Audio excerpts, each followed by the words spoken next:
마태복음 5장 43절부터 48절까지 제가 봉독하고 마지막 48절을 다 같이 다시 한번 읽겠습니다. 43절 또 내 이웃을 사랑하고 내 원수를 미워하라 하였다는 것을 너희가 들었으나 나는 너희에게 이르노니 너희 원수를 사랑하며 너희를 박해하는 자를 위하여 기도하라. 이같이 한즉 하늘에 계신 너희 아버지의 아들이 되리니 이는 하나님이 그 해를 악인과 선인에게 비추시며 비를 의로운 자와 불의한 자에게 내려주심이라. 너희가 너희를 사랑하는 자를 사랑하면 무슨 상이 있으리요? 세리도 이같이 아니하느냐? 또 너희가 너희 형제에게만 무난하면 남보다 더 하는 것이 무엇이냐? 이방인들도 이같이 아니하느냐? 그러므로 하늘에 계신 너희 아버지의 온전하신 것 같이 너희도 온전하라. 아멘. 48절 다시 한번 같이 읽어보겠습니다. 시작. 그러므로 하늘에 계신 너희 아버지의 온전하심과 같이 온전하라. 아멘. 이 시간 하나님의 말씀의 제목은 하나님의 완전성과 단일성입니다. 하나님의 완전성과 단일성이라는 제목으로 하나님의 말씀을 증거하겠습니다.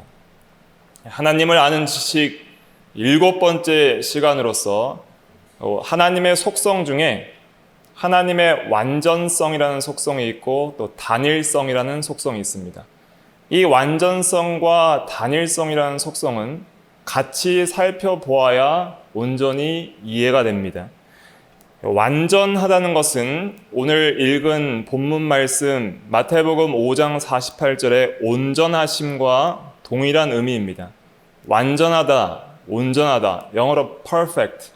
그래서 완전한 것을 말을 하는데 하나님은 완전하신 분입니다. 우리가 하나님이 완전하심을 믿어야 돼요. 하나님은 무엇이 부족하거나 모자르거나 더 필요하거나 하신 것이 없이 모든 면에서 완전하십니다. 모든 속성에 있어서 완전하신 분이 하나님이십니다. 그의 지혜와 지식과 선과 의와 거룩과 사랑과 진실하심과 능력 면에서 그 어떤 면에 있어서도 하나님은 더 필요한 것도 없으시고 더 모자라지시지도 않고 변함도 없으시고 더 무엇인가 더 완전해져야 될 필요도 없는 그 자체로 완전 그 자체가 하나님이에요. 그런데 우리 인간은 완전합니까? 불완전합니까? 불완전해요. 모든 피조물이 불완전합니다. 천사도 불완전한 거예요. 그러니까 천사 중에 일부는 타락해서 마귀도 되고 귀신도 되는 거예요.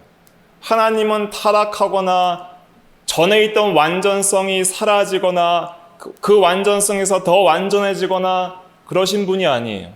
그냥 존재 자체가 완전하신 분입니다. 그래서 우리는 완전하신 하나님을 믿어야 됩니다. 나의 창조주가 완전하시다. 나의 구속주가 완전하시다. 나의 아버지가 완전하시다. 그 완전하신 하나님께서 그 완전하신 방법과 완전하신 성품과 완전하신 뜻대로 누구를 대하세요? 우리를 대하시는 거예요. 그러시면서 우리에게 하나님의 완전하심 같이 완전해져라고 명령하시는 분이십니다. 그런데 우리가 하나님처럼 완전해질 수 있을까요? 절대 하나님의 완전하심 같이 완전해질 수가 없습니다. 만약 내가 하나님처럼 완전해진다면 내가 하나님이 되는 거예요. 또 다른 하나님이 생기는 거죠. 유한자는 무한자를 완전히 닮을 수 없습니다. 하나님의 완전성은 하나님의 질적 무한성에서 오는 거예요. 그렇기 때문에 그 무한하신 하나님을 유한자가 절대 완전히 닮아갈 수 없어요. 그런데 그 하나님의 완전하신 것 같이 완전하신 본을 보이신 이가 있으니 인간으로서 닮아가야 될 가장 완전한 본을 보이신 분이 계시니 그분이 바로 예수 그리스도이십니다. 예수 그리스도는 그의 육체로 신성의 충만히 그의 육체에 거하신다고 골로새서 2장에 그랬어요. 그래서 예수님을 볼 때에 하나님을 볼 수 있을 정도로 예수님은 인간으로서 가장 하나님의 완전하심을 닮아간 존재로서 우리에게 본을 보여주신 거예요. 그러니까 우리는 하나님의 신적 완전성에 완전히 이룰 수는 없지만은 그러나 우리가 닮아가야 될 목표와 본은 누구예요? 예수 그리스도인 거예요. 예수 그리스도께서 인간으로서 우리가 어떻게 살아야 되며 어떻게 하나님의 완전하심과 같이 완전해져야 할지를 우리에게 본을 보여주셨기 때문입니다. 그래서 우리는 주 예수 그리스도를 본받아 하나님 아버지의 완전하심과 같이 완전해지도록 계속 나아가야 돼요. 그런데 우리가 이 세상에서 완전하게 성화를 이룰 수 있을까요? 감리교의 웨슬리는 완전 성화를 주장합니다. 그러나 우리 개혁주의적인 칼빈주의적인 장로교는 완전 성화를 믿지 않아요. 그러나 완전하심을 향해서 끝까지 달려가다가 평생을 완전을 향해 살다가 죽는 게 우리의 삶인 거예요. 그 예수님의 완전하심과 같이 똑같이 완전해질 수는 없지만은 그러나 그 완전하심이 나의 삶의 전 삶의 목표가 되어서 뒤에 있는 것은 잊어버리고 앞에 있는 표대를 향하여 내가 주님께 잡힌 바 된 그것을 잡으려고 쫓아가느라 그랬어요. 바울이 빌립보서에. 그러니까 우리는 주님께 완전히 붙잡힌 바 돼야 되는 거예요. 주님의 사랑에 붙잡히고 주님의 말씀에 붙잡히고 주님께서 우리에게 보여주신 모든 그 본에 붙잡혀서 이제는 주님이 나를 붙잡으셨지만은 그러나 오히려 나는 그 붙잡힌 바 된 그것을 또 붙잡으려고 표대 대신 주님을 향해서 달려가노라 그랬어요. 그렇게 달려가다가 죽는 거예요. 그게 우리의 사명이에요. 그러니까 그렇게 달려가지 않고 사는 건 뭐예요? 인간으로서의 참된 목적대로 살지 못하는 겁니다. 우리가 구원받은 참된 목적대로 살지 못하는 겁니다. 우리는 주님께 날마다 붙잡혀야 돼요. 성령과 그의 말씀에 붙잡혀야 돼요. 그 붙잡힌 그것을 우리는 다시 붙잡으려고 쫓아가야 돼요. 그 목표를 향해서 쫓아가다가 죽는 거예요. 언제 죽을지 그건 모르는 거예요. 그러나 하나님의 때에 하나님 방법대로 가장 완전한 때에 완전한 방법대로 우리를 걷어가실 것입니다. 그때까지 달려가는 거예요. 그게 우리의 사명이에요. 하나님의 완전하심과 같이 완전해지도록 그 모든 인생의 목적이 그 하나님의 완전성을 향해서 우리의 삶이 다 재편돼서 단순해져야 돼요. 우리의 삶이 복잡 단단해서 안 되고 단순해져서 하나님의 그 완전성을 향해서 우리는 날마다 달려가다가 죽는 것이 바로 우리의 사명인 것입니다. 하나님의 완전성이라는 것은 아무것도 부족함이 없는 그런 온전한 모든 성품에 있어서 완전한 것이라고 했습니다. 그럼 이 완전성이라는 것은 도대체 무슨 의미일까요? 그것에 대해서 자세히 살펴봐야 되는데 하나님은 사랑이십니다. 아멘이죠? 하나님은 빛이십니다. 하나님은 생명이시고 하나님은 거룩하시고 지혜와 지식에 있어서 전지하시고 가장 지혜로우시고 그리고 능력에 있어서 무한한 능력이 있으신 전능하신 하나님입니다. 그것을 믿습니다. 그런데 사람 중에 사랑이 있는 사람들도 있죠. 김아무개는 사랑스럽다. 김아무개는 지혜가 있다. 김아무개는 능력이 많다. 그렇게 말을 할 수가 있어요. 그러니까 하나님의 사랑이나 지혜나 능력들을 천사들도 어느 정도 공유하고 있고 인간들도 그런 속성들을 공유하고 있어요. 정말 그러면은 김아무개는 사랑이 많다. 이렇게 얘기는 할 수 있지만 그 사람의 사랑이 많다면은 근데 김아무개는 사랑이다 할 수 있어요? 그리고 뭐 치킨은 사랑이다, 뭐 라면은 사랑이다 이런 말 하잖아요.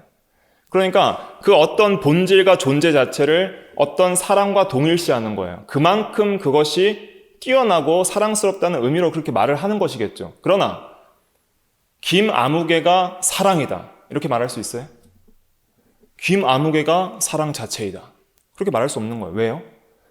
사랑이 완전한 사람은 아무도 없어요. 사랑이 완전한 사람은 없기 때문에 어떨 때는 사랑하지만은 어떨 때는 미워하는 속성도 있어요. 김아무개는 힘이 세다, 능력이 많다. 그러나 김아무개는 능력이다. 이럴 수는 없는 거예요. 그자가 능력 자체는 아니에요. 능력과 동일시될 수는 없어요. 김아무개는 선이다. 이렇게 말할 수도 없는 거예요. 왜냐하면 김아무개는 선하다라고는 할 수 있겠죠. 이 사람 보니까 참 선하네. 근데 그 사람은 선 자체야. 이렇게 말할 수는 없는 거예요. 그런데 하나님의 완전성이라는 것은 그 속성과 하나님 존재 자체가 동일시되는 거예요. 하나님은 사랑이시라. 이 말은 뭐냐면 하나님이 존재하는데 그 하나님 속에 어떤 사랑의 성품이 있고 하나님은 존재하는데 사랑스러우신 분이다. 사랑하시는 분이다. 이런 뜻이 아니에요. 하나님이 사랑이시라는 것은 하나님은 사랑 자체라는 거예요. 사랑과 동일시되는 거예요. 그러니까 하나님의 완전성이라는 것은 하나님의 존재와 본질 자체가 그 속성과 완전히 동일시되는 거예요.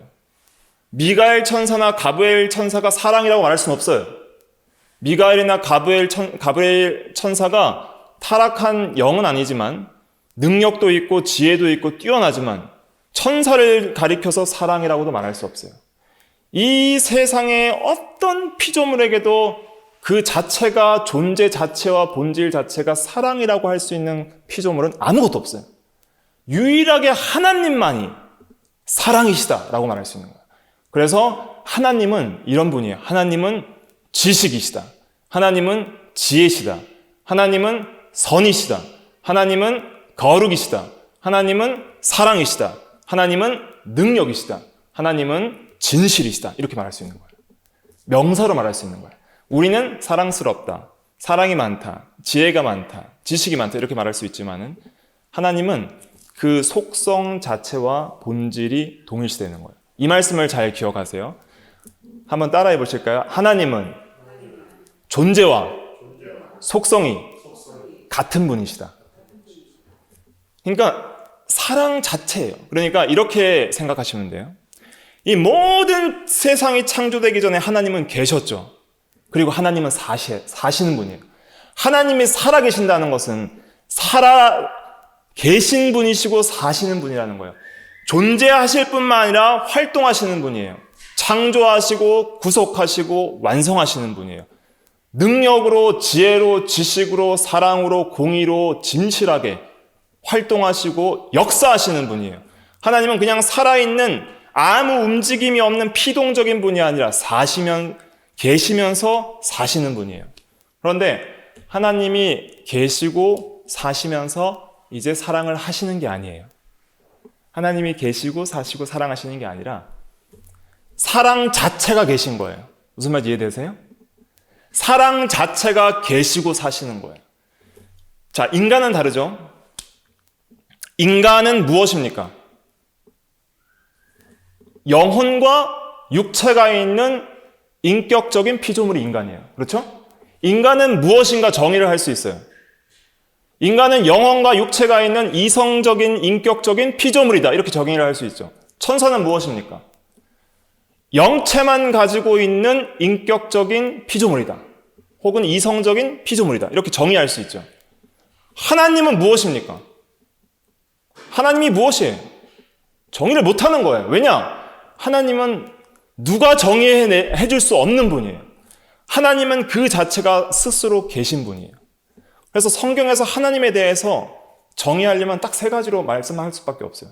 스스로 계신 분, 영이신 분, 삼위일체. 이게 하나님에 대해서 우리가 알 수 있는 다예요, 사실은.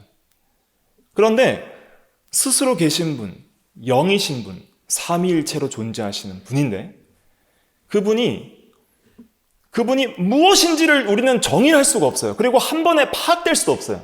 무한은 유한히 파악할 수 있는 분이 아니에요. 완전은 불완전히 파악을 못해요. 개미가 사람을 알겠습니까? 바퀴벌레가 사람을 이해하겠어요? 사람도 사람을 모르는데, 나도 다른 사람을 모르는데 어떻게 내가 무한자이시고 완전하신 하나님, 이렇게 불완전한 지혜와 지식과 사랑도 부족하고 거룩과 선도 부족한 존재, 전적으로 부패하고 타락한 죄인이 어떻게 그 거룩하시고 높으시고 초월하시고 완전하신 하나님을 다 알 수 있단 말입니까? 그러니까 하나님께서 자신을 알려주시는 거예요. 어떻게? 너무 부족하니까 하나님은 사실은 여러 속성들로 나누어진 분이 아니에요. 하나님은 지혜, 지식, 선, 의, 거룩, 사랑, 진실, 능력으로 나누어져서 그런 속성들이 모아서 결합된 합성물이 아니에요. 그리고 하나님은 어떤 존재가 있는데, 존재하시는데 그 존재에 부과되어서 속성들이 하나님이라는 본질에 부과되어서 있는 것도 아니에요. 근데 우리는 그렇게 있어요. 이것이 좀 어려울 수 있는데 보세요. 우리는 인간이죠. 자, 인간이라는 본질은 어디에 있죠? 영혼과 육체에 있죠. 그죠? 우리는 영혼과 육체를 가진 이성적 피조물이에요. 그런데 우리 이 본질 안에 사랑도 있을 수 있고 지식도 있을 수도 있는 거예요. 지혜도 있을 수도 있는 거. 그러니까 우리는 본질이라는 것이 있고 따로 속성이라는 게 따로 있어요. 본질 따로 속성 따라요. 존재 따로 속성 따라요. 이해되시죠? 나는 인간이라는 존재는 영혼과 육체라는 그런 존재예요. 근데 그 안에 어떤 성품들이 있는 거예요. 사랑, 지식, 지혜 이런 것들이 있는 거예요. 그런데 하나님은 그런 분이 아니에요. 그냥 하나님은 속성 그 자체예요. 하나님은 사랑 그 자체이시고 하나님은 지식 그 자체이시고 하나님은 선 그 자체예요. 그렇기 때문에 우리는 여러 부분이 나누어진 것들이 합쳐져 있는 존재예요. 그래서 우리는 단일하지 않아요. 육체도 있고 영혼도 있어요. 천사도 영이지만 그러나 그 영체가 본질이고 그 본질 안에 여러 속성들이 있을 뿐이에요. 그런데 하나님은 오늘 제목이 뭐예요? 하나님의 완전성과 단일성이죠. 제목을 잘 기억하셔야 돼요. 이 단일성이라는 이 의미를 이해하면 완전성을 이해할 수 있습니다. 그러니까 단일하다는 건 뭐냐면은 순수하게 하나라는 거예요. 하나. 그러니까 하나님은 순수한 영 그 자체예요. 순수한 영이에요.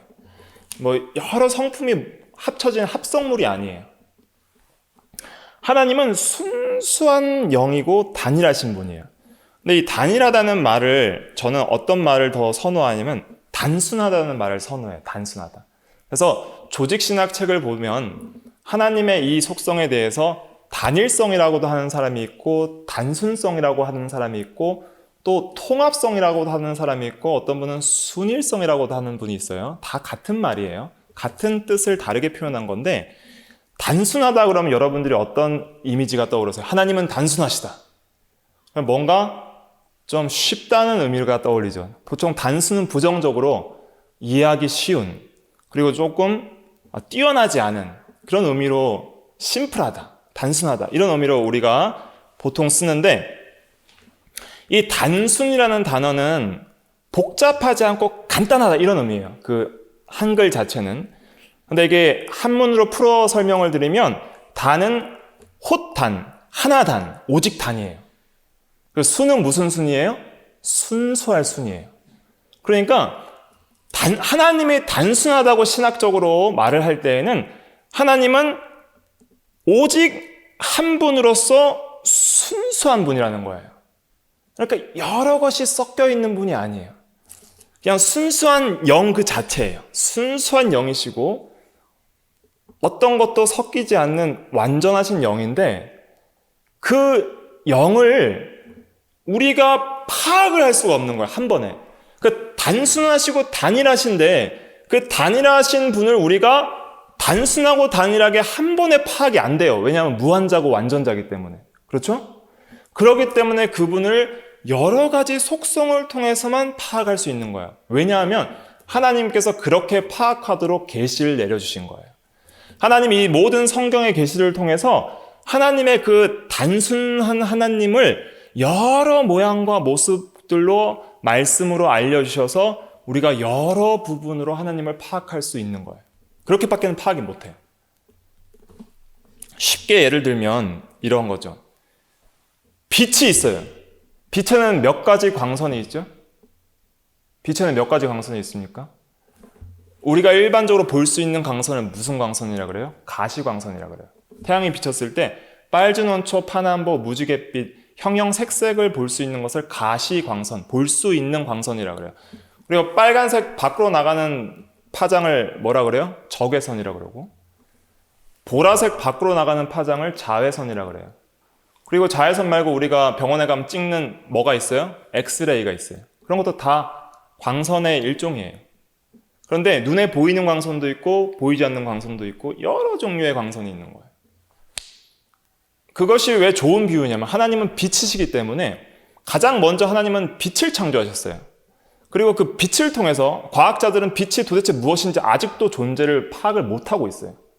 근데 그 빛은 하나님을 가장 잘 나타내주는 피조물이에요.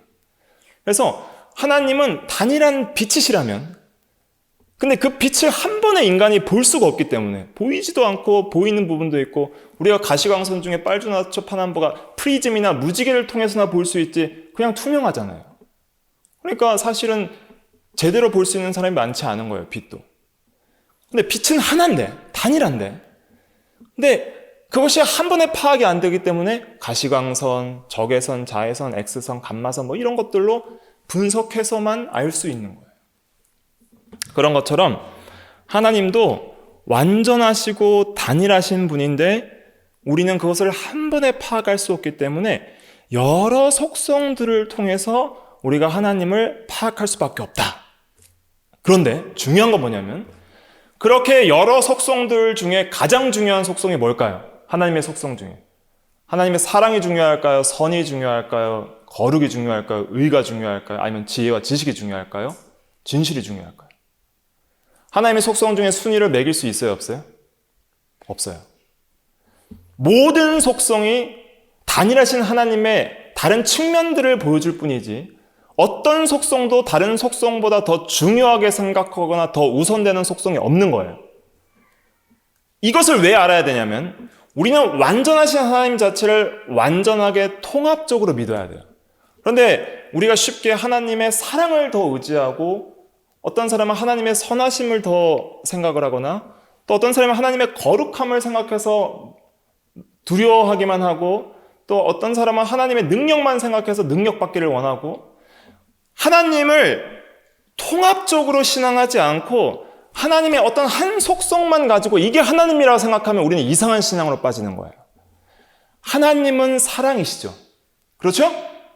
근데 사랑은 하나님이 아니에요. 사랑은 하나님이 아니에요. 하나님은 거룩이시죠. 거룩은 하나님이 아니에요. 하나님은 선이시죠.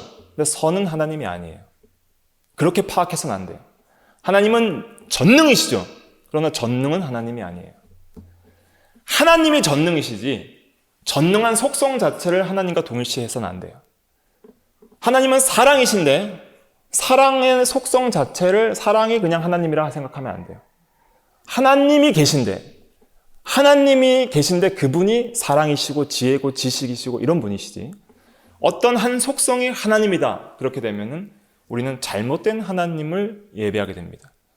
그래서 이 완전하신 하나님을 여러 속성들로 나누어서 우리가 공부하고 믿어야 될 이유는 뭐냐면 그런 속성들을 통합적으로 이해를 해야만 그 모든 속성의 그 모든 속성의 본질 자체인 그 순수한 영이신 단일하신 하나님을 우리가 참되게 바라보고 예배할 수 있는 거예요.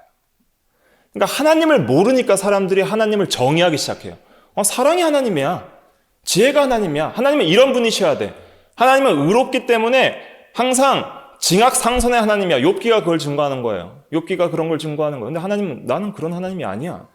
너희들이 감히 하나님을 너희 생각의 틀에 나를 가두지 마라. 나는 무한자다.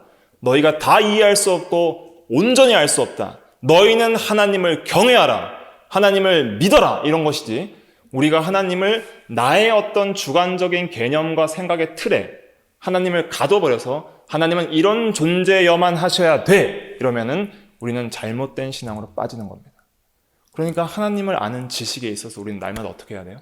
겸손하면서 날마다 하나님을 온전히 알 수 없다는 그런 믿음을 가지면서도 동시에 하나님을 통합적으로 믿어야 됩니다. 그래서 이 단일성을 또 통합성이라고도 해요. 이게 단순성을 통합성이라고도 해요. 모든 속성을 한 번에 합쳐서 이해해야 된다는 거예요. 이해되시죠? 속성을 따로 하나만 강조해서 이해하면 안 되고 모든 속성을 다 중요하게 하나로 통합해서 단일하게 단순하게 하나님을 바라봐야 되는 거예요. 나의 창조자여 구속자이신 하나님을 단순하게 바라봐야 돼요. 근데 그 하나님을 아는 방법 중에 가장 중요한 방법이 누가 하나님을 알까요? 하나님을 사랑하는 자가 하나님을 알게 됩니다. 하나님을 사랑하면 하나님을 알게 돼요. 하나님을 사랑하면 내가 너를 사랑하고 내가 너에게 나를 나타내리라. 이렇게 말씀하셨어요. 그 말씀 한번 찾아보겠습니다. 요한복음 14장.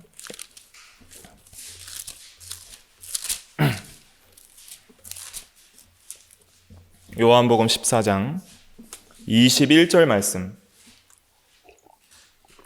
요한복음 14장 21절 말씀 같이 읽어볼게요. 시작. 나의 계명을 지키는 자야 나를 사랑하는 자니 나를 사랑하는 자는 내 아버지께 사랑을 받을 것이요 나도 그를 사랑하여 그에게 나를 나타내리라. 아멘. 사랑하면 너희가 내 안에 내가 너희 안에 있는 것을 알리라 그랬어요. 사랑하면 아버지의 사랑도 받고 주 예수 그리스도의 사랑도 받고 주 예수께서 자신을 사랑하는 자에게 자신을 나타내 보이신다 그랬습니다. 제가 이렇게 말씀드린 이런 하나님의 속성에 대한 말씀을 믿음과 사랑으로 바라보지 않으면 추상적이고 철학적인 얘기밖에는 되지 않는다고 생각을 하는 거예요. 근데 이것을 성경에서 증거하고 있고 믿음과 사랑으로 하나님을 바라보게 되면 이제는 어떻게 하나님을 고백하게 되냐면 기도 시간에 나의 영혼이시여, 나의 사랑이시여, 나의 힘이시여, 나의 방패시여, 나의 산성이시여, 나의 능력이시여, 나의 구원의 뿌리시여, 나의 지혜와 지식의 근본이시여, 나의 선과 진실이시여, 나의 모든 것이여, 나의 생명이시여, 나의 주시여. 이렇게 고백이 나오는 거예요. 모든 하나님의 사람들이 하나님을 향해 이렇게 고백했잖아요. 나의 힘이 되신 여호와여 내가 주를 사랑하나이다. 나의 영혼이시여, 나의 근원이시여. 하나님은 그렇게 높이는 거예요. 그래서 그 모든 하나님의 속성들을 통합적으로 믿으면서 그 모든 속성들의 하나님을 고백하고 부르면서 그 하나님을 바라보고 의지하기 시작하니까 진짜 하나님을 예배하는 자가 되는 거예요. 진짜 하나님을 의지하는 자가 되고 진짜 하나님을 만나는 자가 되고 진짜 하나님을 믿는 자가 되는 것이죠. 그러니까 우리가 기독교 신앙에 있어서 교회에서 오랜 신앙생활을 한다 했지만 하나님이 누구신지 모르는 사람이 너무 많아요. 저도 그랬고. 하나님이 누구십니까? 그렇게 말하면 제대로 설명해 주는 사람이 별로 없어요. 그렇기 때문에 우리는 하나님을 누구신지 확실히 성경적 지식으로 알아야 되는데 그것 가지고는 부족해요. 왜냐? 하나님을 사랑하지 않는 사람은 하나님을 모르는 사람이에요. 하나님을 사랑하는 자야 하나님을 아는 사람입니다. 그리고 하나님을 사랑하는 자에게 이 속성들을 나타내 보여주세요. 이 속성들을 하나님께서 다 나타내 보여주시는 거예요. 그때 우리는 진실로 하나님이여 나의 사랑이시여 나의 영혼이시여 이렇게 고백이 나오는 거예요. 내가 주 안에서 오직 안식하기를 원하나이다. 이런 기도는 하나님을 사랑하고 아는 자만 할 수 있는 거예요. 그리고 이런 진실한 기도를 하나님께 드릴 때 하나님께서 은혜를 주십니다. 그때 하나님을 믿는 자의 기쁨과 천국이 이런 것이다 하는 것을 맛보게 되는 것이죠. 그래서 우리는 완전하신 하나님을 알아가야 돼요. 그리고 완전하신 하나님을 계속적으로 사랑해야 돼요.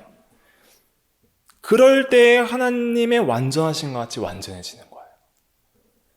누구랑 사귀면 누구처럼 돼요. 나쁜 사람이랑 사귀면 나쁜 사람처럼 변하고 마귀랑 사귀면 마귀처럼 되고 하나님이랑 사귀면 하나님처럼 돼요. 하나님을 닮아갈 수 있어요. 우리가 예수님과 하나님과 성령과 삼위일체 하나님과 교제가 깊어지면 성령을 따라서 예수 그리스도 안에서 하나님을 향해서 날마다 나아가면 우리는 하나님의 완전성을 닮아갈 수 있습니다. 우리는 닮아가는 거예요. 그의 완전하심을 닮아가는 거예요. 그래서 하나님의 완전하심을 볼 때마다 우리는 그의 형상으로 변화되게 돼요. 그 말씀이 어디에 나와 있냐면 고린도 후서 3장 18절에 나와 있습니다. 한번 찾아볼게요. 고린도 후서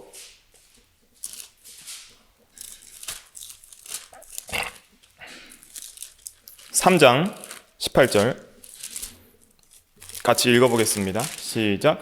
우리가 다 수건을 벗은 얼굴로 거울을 보는 것 같이 주의 영광을 보매 그와 같은 형상으로 변화하여 영광에서 영광에 이르니 곧 주의 영으로 말미암음이니라. 아멘. 주의 성령이 우리 가운데 역사하셔서 우리를 진리 가운데로 인도하시면 우리가 말씀 안에서 그리스도의 영광을 보매 하나님을 보는 것인데, 그 하나님과의 인격적 교제를 통해서 우리가 그와 같은 형상으로 변화되기 시작해서 하나님의 완전하심과 같이 완전해져 가는 거예요. 하나님의 완전하심이 곧 영광이에요. 하나님의 완전하심이 곧 그의 존재적 탁월하심이고, 그 탁월하심이 곧 하나님의 영광이에요. 그래서 하나님의 모든 속성은 곧 하나님의 영광을 가리키는 거예요. 영광을 나타내는 거예요. 하나님은 완전 사랑 그 자체이니까 사랑으로서 영광스럽고, 하나님은 지혜와 지식 그 자체이니까 영광스럽고, 하나님은 완전 선 그 자체이고 최고의 선이시기 때문에 영광스러우신 분이고, 하나님은 무한한 전능자이시기 때문에 영광스러운 분이신 거예요. 그래서 우리가 그 하나님의 속성을 통합적으로 알고 그 하나님을 이해하고 사랑하고 그 하나님의 속성을 우리가 그 하나님의 속성을 경험하게 되면 그 하나님의 영광을 보고 그와 같은 형상으로 변화할 수 있는데, 이것은 영적이고 실체적 변화인데 이것은 주의 영, 즉 성령으로 말미암는다 그랬어요. 성령께서 이 일을 하시는 거예요, 우리 가운데. 그래서 우리가 성령과 말씀으로 날마다 하나님의 완전하심과 같이 완전해져 나갈 수 있는 것입니다. 그래서 또 말씀드렸던 것과 같이 하나님을 예배할 때는 한 속성만 강조해서 믿거나 그렇게 예배해서는 안 되고, 그 모든 속성의 본질이신 그 하나님을 우리가 예배해야 되는 거예요. 삼위일체 하나님을 예배해야 되고, 그리고 하나님께서 이 역사 가운데, 신구약 성경의 그 구속의 역사 가운데 하나님께서 여러 가지 속성들을 나타내 보이셨는데, 특별히 어떤 속성이 다른 속성보다 더 강조되게 나타나 보이신 면이 있어요. 예를 들면 창조는 어때요? 창조는 어떤 속성이 강하게 나타나죠? 지혜와 지식, 그리고 권능, 말씀의 권능으로 창조하시고, 그리고 선하심, 보기에 참으로 아름다웠다. 그런 것들이 나타나죠. 그런데 그런 지혜와 권능뿐만 아니라 거기에는 또 어떤 속성들이 또 있는 거예요? 사랑도 있는 거예요. 사랑도 있고 또 공의도 있고, 모든 것들이 그 속성에 나타나는 거예요. 그런데 하나님의 속성을 가장 극명하게 드러낸 그 사건이 있으니, 하나님 자신의 속성을 가장 최고조로 드러낸 사건이 있으니 그것이 뭐예요? 십자가 사건인 거예요. 십자가에는 하나님의 지혜와 지식의 부와 선하심과 특별히 사랑과 공의가 최고로 나타나는 게 십자가예요. 그러니까 우리가 십자가를 생각할 때에 보통 대부분의 크리스천들이 하나님의 사랑만 강조해서 믿죠. 하나님은 사랑이시라. 하나님이 세상을 이처럼 사랑하사 독생자를 주셨으니 이는 저를 믿는 자마다 멸망하지 않고 영생을 얻게 하려 하심이라. 사랑의 십자가 하잖아요. 근데 맞아요. 이게 맞아요. 왜 맞냐면 성경이 그걸 증거하잖아요. 우리 한 구절 찾아볼까요? 로마서 5장입니다. 로마서 5장 8절. 로마서 5장 8절을 같이 읽어보겠습니다. 시작. 우리가 아직 죄인 되었을 때 그리스도께서 우리를 위하여 죽으심으로 하나님께서 우리에 대한 자기의 사랑을 확증하셨느니라. 아멘. 하나님의 사랑의 속성이 우리 죄인된 인간에게 가장 찬란한 영광으로 나타난 것이 바로 십자가예요. 그러니까 그리스도의 십자가를 모르는 사람은 하나님의 사랑을 진정으로 모르는 사람이에요. 그리고 하나님이 누구신지를 모르는 사람이 되는 것입니다. 그러니까 십자가의 사랑과 십자가의 구속의 진리를 믿지 않는 사람은 결국 하나님을 믿지 않고 모르는 사람이 되는 것이죠. 그런데 이 십자가에 나타난 하나님의 사랑은 사랑만 나타나는 게 아니에요. 우리가 통합적으로 믿으라는 뜻은 여기 십자가는 사랑뿐만 아니라 하나님의 전 속성이 나타난 곳이다, 이렇게 믿으라는 거예요. 그럼 하나님의 의로우심도 나타났는데 그 말씀은 로마서 3장으로 가보시기 바랍니다. 3장 25절.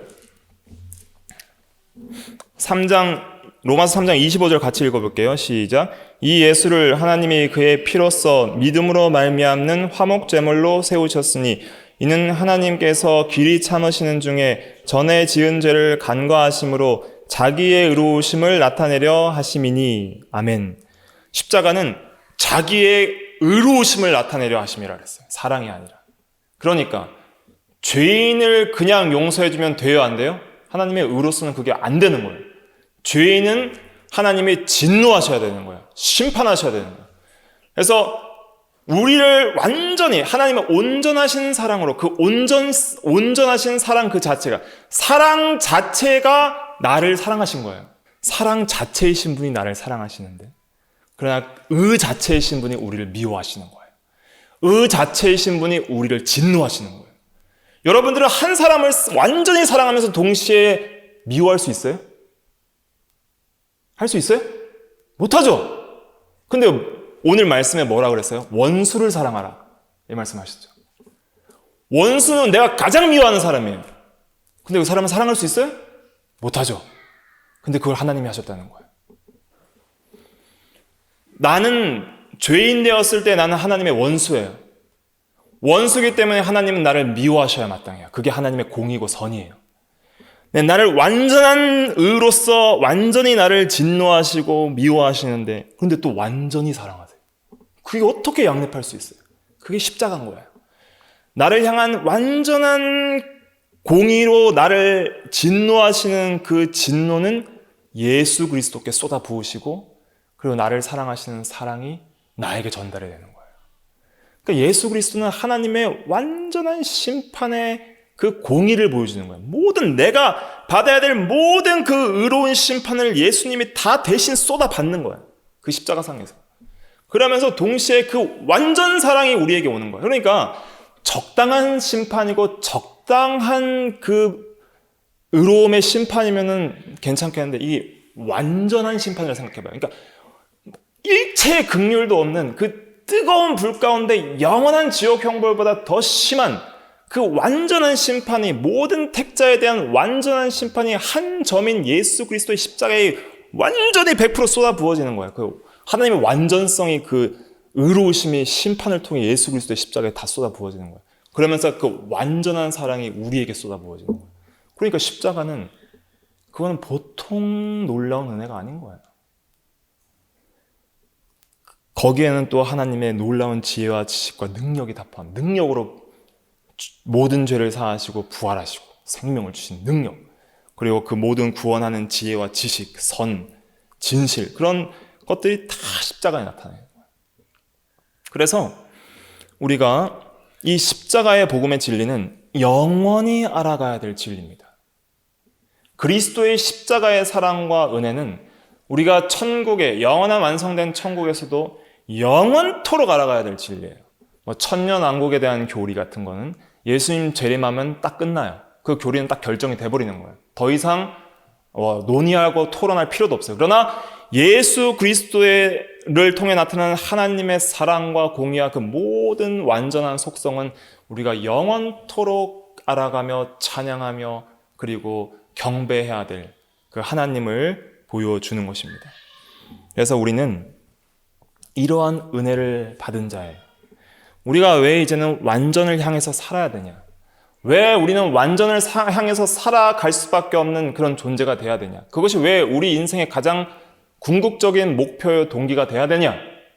우리가 받은 이 사랑과 은혜를 생각하면 우리는 이제 그렇게 살 수 없는 자들이에요. 너무 십자가의 사랑과 은혜를 하찮게 여기고 하나님의 완전하심을 믿지 못하기 때문에 감히 그 하나님 앞에 우리가 함부로 살아가는 것이죠. 하나님의 완전성이 죄인을 무한히 심판하시는 거예요. 완전한 하나님에 대한 죄는 무한하고 완전한 심판을 가져오는 거예요. 그러니까 지옥 형벌이 무서운 거예요. 그런데 그것을 예수님께서 대신 당하신 거예요. 그리고 우리에게 은혜로 값없이 완전한 하나님의 사랑을 받을 수 없는 존재가 우리를 완전히 대해주시는 거예요. 우리는 날마다 하나님을 떠나죠. 날마다 하나님의 사랑에 실패하죠. 그러나 완전한 하나님의 사랑은 우리를 반드시 구원하시고 그리스도의 사랑에서 결코 끊어지지 않게 우리를 끝까지 붙드십니다. 그게 하나님의 완전성이에요. 그러니까 우리는 하나님의 완전성을 믿어야 돼요. 우리의 구원을 이루시기에 완전하시다.